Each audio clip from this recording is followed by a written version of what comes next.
Wakefield has issued a severe thunderstorm warning for central Middlesex County, Northumberland County, southeastern Richmond County, Matthews County, Lancaster County, until 4:45 p.m.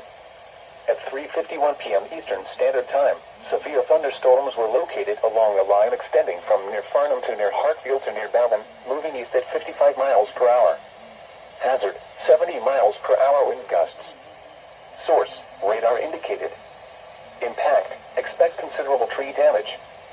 Damage is likely to mobile homes, roofs, and outbuildings. Severe thunderstorms will be near Callow, Farnham, Lancaster, Rodley, Deltaville, Blakes, Gwyn, Kilmarnock, and Whitestone around 3:55 p.m. Eastern Standard Time. Louisetta, Wycombe Church, and Eastville around 4 p.m. Eastern Standard Time. Fairport around 4:05 p.m. Eastern Standard Time. Other locations impacted by these severe thunderstorms include Bearden, Lotsburg, Moon, Laban, Avalon, Brookvale, Bertrand, Grafton, Reedville, and Billow State Park. For your protection, move to an interior room on the lowest floor of a building. Please report severe weather by calling 757-899-2415, posting to the National Weather Service Wakefield Facebook page, or using Twitter at